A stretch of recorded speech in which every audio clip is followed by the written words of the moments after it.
Bijan's such a talented player.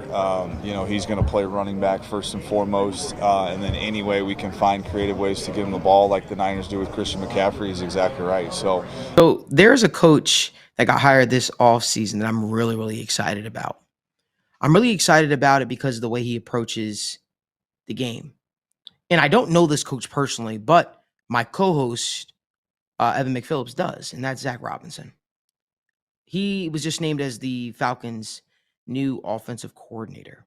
And I'm super excited for what he's going to do for Kyle Pitts.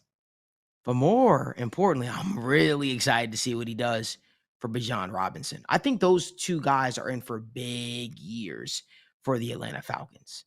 Now, my divisional winner is not the Atlanta Falcons, but I still believe the Falcons will put together a really, really, really good offense. I know a lot of people like to bag on PFF and stuff like that.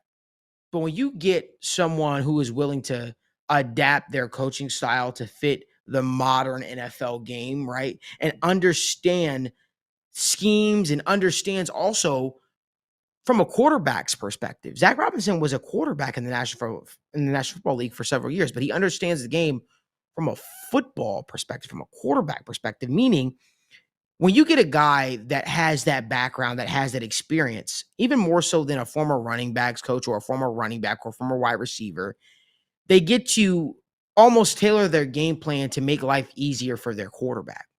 So when I look at a guy like Zac Robinson and I put him together with a guy like Kirk Cousins, and you look at the myriad of weapons from Drake London, right? Kyle Pitts, Bijan Robinson, all these different guys that he has at his disposal, I think that this Falcons offense could be deadly this year.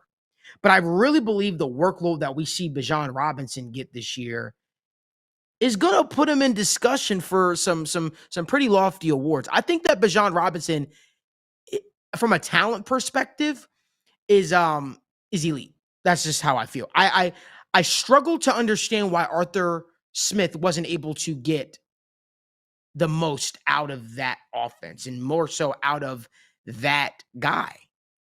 So forgive me if, I know he was hired as the Pittsburgh Steelers offensive coordinator. Forgive me if I have a hard time seeing him mesh well there or get the most out of that offense. But a guy like Zac Robinson, and the cool thing about a first-time offensive coordinator is they're adaptable. They're willing to work with you. They're willing to, it's not like they're set in their ways already. It's like you're going through this process together. I really, really think that I'm willing to bet actually that Kyle Pitts gets close to that 1,000-yard receiving mark. I really believe that because he's still a mismatch. And that's why they've spent a premium pick on the guy, because they've realized the type of talent he is. But Bijan Robinson, right? Man, I think that guy is going to be elite. I think he is going to be a problem. And you know what's crazy? I think not just in the run game, but in the receiving game, right? In the pass game, I really believe Bijan Robinson is going to take the next step. And I'm just excited to see his workload increase in this offense. But I'm a big, big believer in the Falcons offense this year under the tutelage of new offensive coordinator, Zac Robinson. Let me know down in the comment section what you guys think about the Falcons offense this year. Do you guys see it as a breakout potential? Do you guys see it being an elite offense this year? Or do you guys think that, Zac Robinson is going to struggle the first year as an offense coordinator? I'm really, really high on Zac Robinson. I'm really, really high on this Falcons offense. Let me know down in the comment section what you guys think. If you like more video content like this, give this video a like, subscribe to the YouTube channel, and turn on post notifications so you guys don't miss when we go live from the TWSN studios.